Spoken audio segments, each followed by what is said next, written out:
Olá, amigos, bom estar com vocês de novo. Penso que um dos filmes mais extraordinários que eu vi nesses últimos tempos foi Vingadores Ultimato. E aí, gente, vai cena de spoiler, não tem jeito, se preparem. É pouca coisa, não vai doer nada, fique tranquilo. Esse filme já saiu há mais de um ano, então quem não viu tá perdendo. Mas uma cena extraordinária é quando nós vemos Thanos chegando com todo o seu poder bélico, Thanos chegando com todo o seu exército para destruir a Terra, Capitão América já ferido, bastante debilitado, assim como alguns dos seus amigos Vingadores.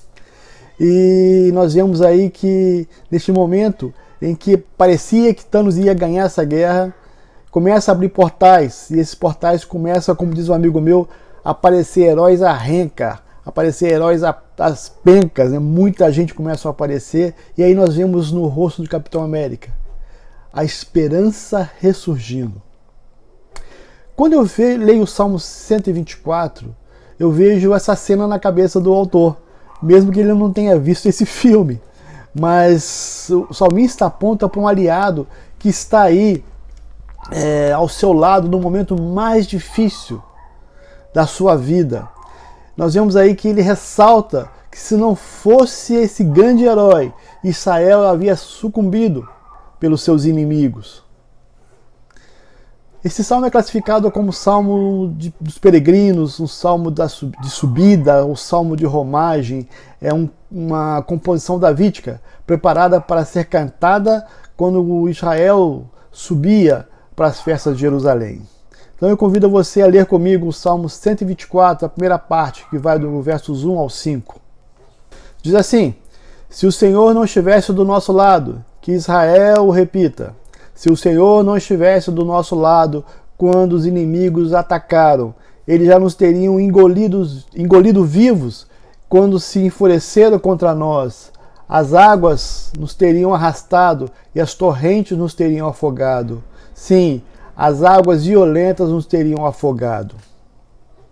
É engraçado, queridos, que quando Davi escreve esse salmo, ele não mostra quem são os seus inimigos, ele não se preocupa com que tipo de perseguição que ele estava sofrendo ou havia sofrido. Já não cita nada, ele não cita nesses textos nada específico com relação ao que estava vivendo no momento.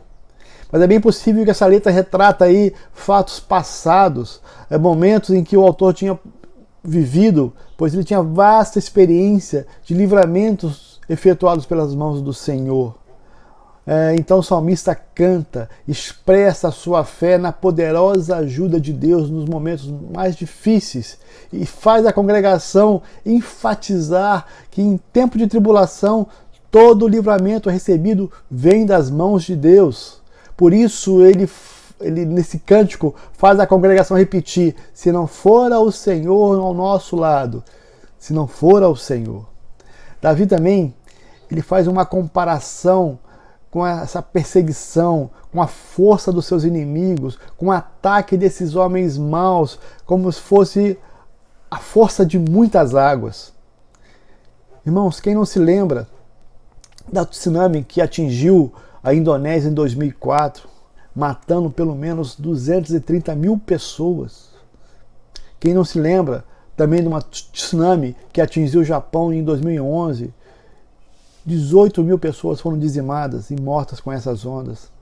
A força dessas torrentes são tão poderosas, irmãos, que aparentemente não há nada que possa detê-las. Só que o salmista, ele não está sozinho, ele tem um Deus que está ao seu lado, e não é um super-herói qualquer. Ele é um Deus soberano, que não dorme quando cuida da sua criação, quando cuida dos seus filhos. Olha o que diz o Salmo 121, versos 3, irmãos. Ele não deixará que o seu pé tropece, o seu guarda jamais dormirá. Irmãos, o Senhor nos vigia de dia e de noite, e Ele não dorme. Ele está conosco a cada dia. Como é que nós podemos, então, refletir sobre esse salmo? Primeiro, é bem possível que muitos neste momento devem estar aí olhando para as circunstâncias, quem sabe vendo os noticiários nos jornais e ver que a crise que o país enfrenta, seja ela no campo moral, social, econômico, principalmente, irmãos, o aspecto espiritual de muitas pessoas. E aí você vê e pode estar pensando aí, e agora? Quem poderá me defender? Bom, irmãos, não se esqueça que o Senhor está do nosso lado. E como o salmista o fez, eu queria repetir mais uma vez. O Senhor está do nosso lado. Sim, Ele está do nosso lado.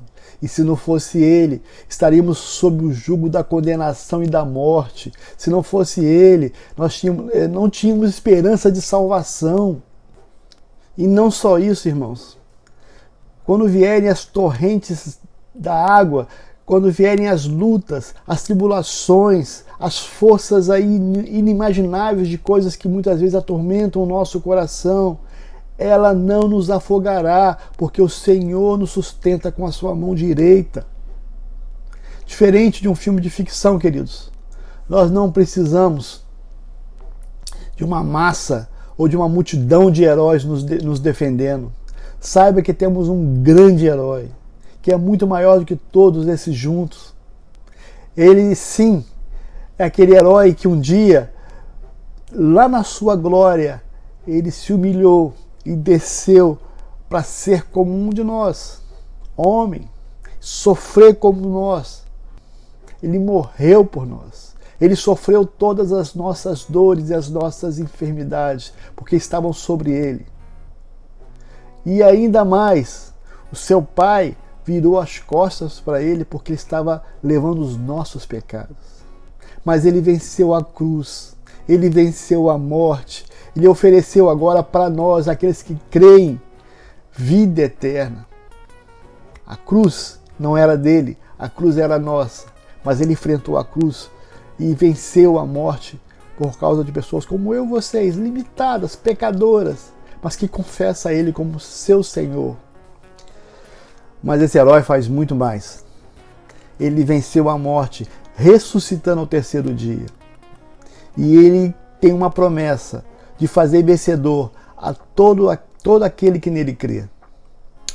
Bom, mas para que nós alcancemos essa vitória, ele faz um ultimato. Que você creia, confesse que Jesus Cristo é o Senhor da sua vida. Aceitando esta oferta, meus irmãos, Ele te ajudará com certeza na correnteza dos problemas. Mas melhor ainda, Ele nos livrará das torrentes da morte. E aí? Você está disposto a aceitar o ultimato da cruz? Então deixe que o Senhor seja o seu herói. Que Deus abençoe. Até a próxima.